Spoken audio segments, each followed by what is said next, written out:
Heritage ने अवैध meet विक्रेताओं के खिलाफ बड़ी कार्रवाई की है।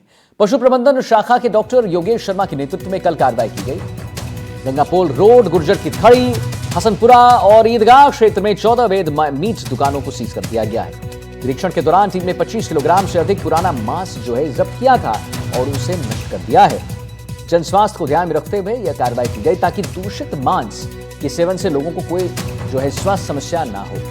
इलाके में बिना लाइसेंस और खुले में मांस बेचने पर 14 दुकानों को मौके पर ही सीज कर लिया गया है। इसके अलावा 30,000 रुपए का चालान भी किया गया। समिति चेयरमैन सुरेश जी ने बताया है कि हेरिटेज निगम क्षेत्र में आगे भी नियमों के विपरीत चल रही दुकानों पर सख्त से सख्त कार्रवाई।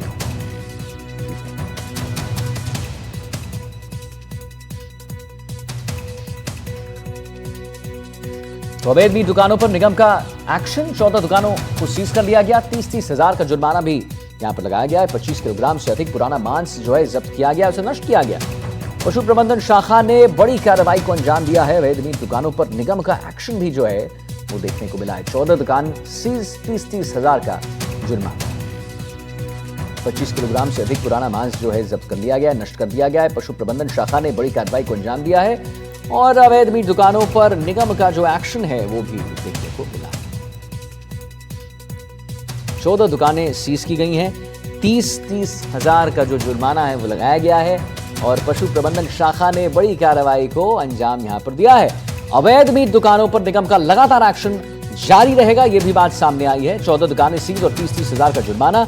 25 किलोग्राम से अधिक पुराना मांस जब्त किया गया। देखिए 25 किलोग्राम, ये बड़ी बात है। जितने भी लोग दर्शक हमारे एनडीटीवी राजस्थान को देख रहे हैं, आप समझिए कि 25 किलोग्राम बहुत ज्यादा होता है। पुराना मीट को, यही मीट को बेचा जा रहा था आप तक और बताया जा रहा था कि बिल्कुल फ्रेश मीट है।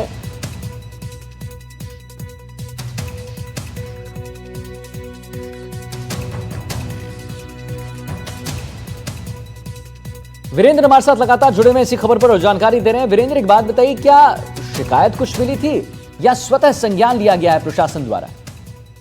देखिए आदित्य, आपको बताना चाहूंगा कि जो हेरिटेज निगम है उसकी पशु प्रबंधन जो शाखा है वो अवैध मीट की दुकानों को लेकर लगातार कार्रवाई कर रही है और इसी कड़ी के अंदर 14 दुकानें हैं वो सीज की गई है। इसके साथ ही आपको बता दें कि जो हेरिटेज निगम की जो पशु नियंत्रण एवं संरक्षण समिति के जो चेयरमैन है सुरेश नावरिया, उनके द्वारा भी ये जो पूरी कार्रवाई है वो की गई है, क्योंकि काफी टाइम से इन दुकानों के खिलाफ लगातार शिकायतें भी मिल रही थी और उन शिकायतों के आधार पे औचक निरीक्षण किया जाता है। और उस दौरान गंगापोल रोड, गुर्जर की थड़ी, हसनपुरा, ईदगाह आदि इलाकों में बिना लाइसेंस की जो खुले में मांस बेचने पर जो 14 दुकानें थी उनको सीज किया गया है, जबकि इनके ऊपर आर्थिक तौर पे 30,000 रुपए का चालान भी किया गया है। इसके साथ ही हेरिटेज निगम क्षेत्र के नियमों के विपरीत अगर चल रही दुकानों पर जो कार्रवाई है वो लगातार की जा रही है और सख्ती से कह सकते हैं नियम है और नियमों के अनुरूप जो भी दुकानें चल रही है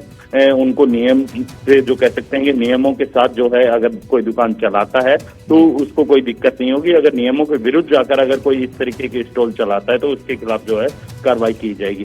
यानी कुल मिलाकर अवैध मीट की दुकानों को लेकर लगातार कार्रवाई हो रही है। वीरेंद्र, लेकिन और किन इलाकों में ये कार्रवाई वो देखने को मिल सकती है? देखिए आपको बताना चाहूंगा कि जयपुर के अंदर 2 नगर निगम है, हेरिटेज नगर निगम है, ग्रेटर नगर निगम है। दोनों ही निगमों के तरीके से जो मीट की दुकानें चलाई जा रही हैं, खुले में जो मीट बेचा जा रहा है, क्योंकि जो नियम है उसके अनुरूप ये होना चाहिए कि अगर मान लीजिए आप कोई भी अगर मीट की दुकान खोलते हैं तो उसका बाकायदा एक लाइसेंस होता है, दुकान का कमर्शियल पट्टा होना जरूरी होता है और साथ ही जो स्कूल या कॉलेज या फिर अन्य जो धार्मिक स्थल होते हैं उनसे कम 500 मीटर की दूरी पर होना चाहिए।